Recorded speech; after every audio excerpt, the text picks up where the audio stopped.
Hey, you're keeping company with Connor, and you're listening to another Townsquare Spotlight. We got an amazing guest with us today. He's a director, producer, and actor. You'll know him from films such as Manhattan Murder Mystery, The Public Eye, and Prime, plus TV shows such as The Good Wife, Rescue Me, Mad About You, and, of course, The Sopranos. With us today, we got Jerry Adler. Jerry, how are you? Good morning, Connor. How are you? Doing very well, man. Dude, this is an honor to be speaking with you today. And I just got to say, I'm a big fan of The Sopranos. I was watching at probably too young of an age. I used to watch over my dad's shoulder when he didn't know I was in the room. Yeah, that was Really? Yeah, yep. No, it was hilarious. I'd watch from the hallway while he was watching it when he thought I was in bed. Now you really make you feel old. You. No, I'm not trying to make you feel old. I'm just saying it's like that was my experience. I love the show so much. I would always kind of go over my dad's head, literally, to watch it. You know, I got cast on that show when I was in the hospital. Oh my God, really? Oh my God. Yeah, I got a call from David Chase while I was lying in bed in the hospital. I had a little appendix thing. He said he was doing a pilot, and he wanted me to. We had worked on a show called Northern Exposure. And he wanted me to do this cameo thing. We said it was just a one shot. He said in his pilot, you know, would I do it? I said, for you, I will do anything. He said, well, it's a great little show. It's called The Sopranos, and let's do it. I said, yeah, I'll be happy to do it. But listen, there's one problem. I don't sing. Yes. Most actors go through hell trying to get a part, and I didn't even have to audition. It was wonderful. That is wonderful. It does sound like you were going through hell, though, already with the appendicitis. My dad had appendicitis, too. I know how that's really nuts. So you just had hell in another way. It was easy. Listen, it was easy. It was tougher to do Broadway. You're promoting your memoir, Too Funny for Words. Over 70 years in the business.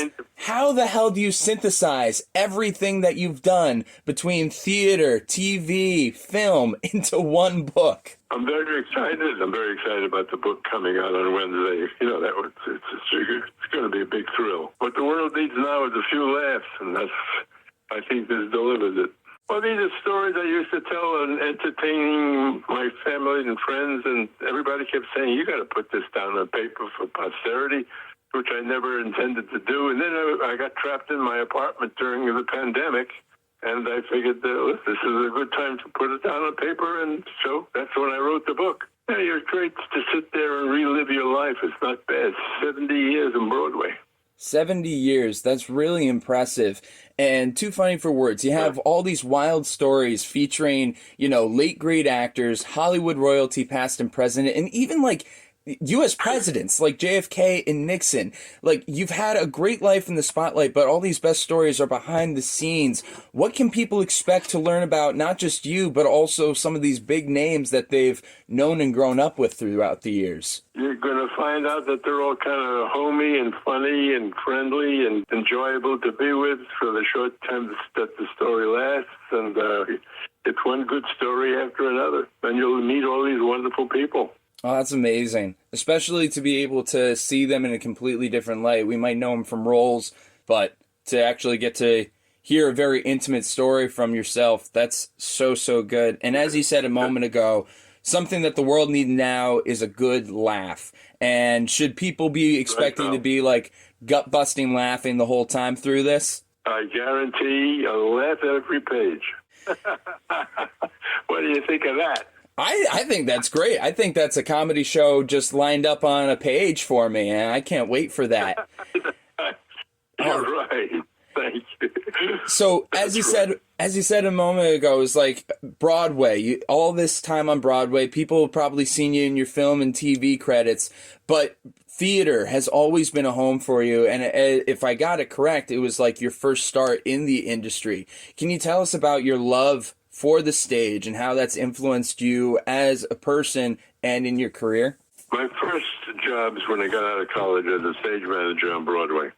My first show was Gentlemen Prefer Blondes with Carol Channing. Wow. And I stayed on Broadway. I did almost 40 shows on Broadway before I moved to California and became an actor. I became an actor just when I was getting onto Social Security. And I became an actor. I'd never acted before. I was in my 60s when I became an actor. That's incredible. And like, what was that feeling like to becoming an actor in your 60s? You know, so many people try to start young and they'll think it's like, oh, it's over for me at an early age. But like, here you are, you're reinventing yourself. It was a total reinvention out of the blue.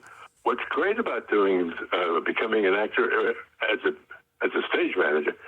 As a stage manager, you take care of people, you know, or do scheduling and things like that. And then when you become an actor, the stage managers are doing it for you. It's kind of fun to turn tables.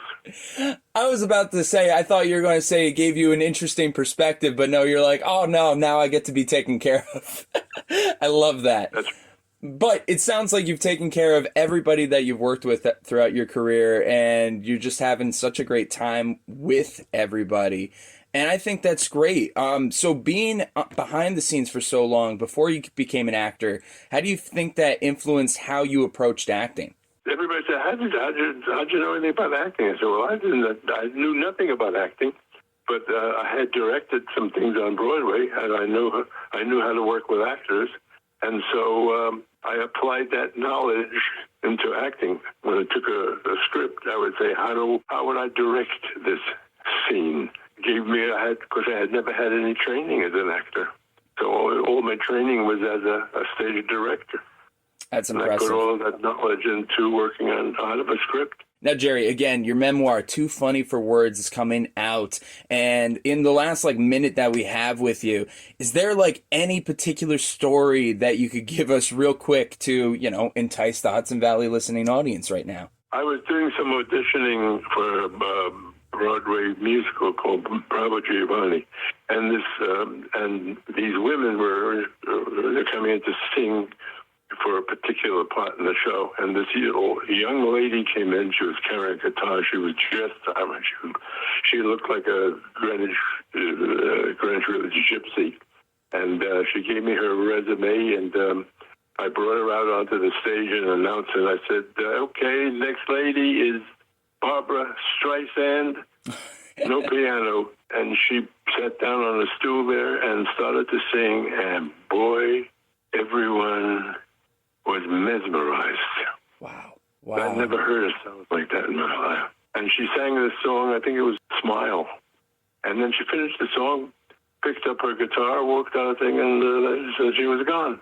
The director of the show, I was saying, she's fabulous, isn't she? He said, yeah, but did you catch that nose? Oh, come on. Oh, my gosh. That's wild. She didn't get the part. She didn't get the part. But she mesmerized everybody, but she didn't get the part. She got the next part. Oh, boy. I was going to say, it's I think she did okay for herself afterwards, not getting that role. She did very well.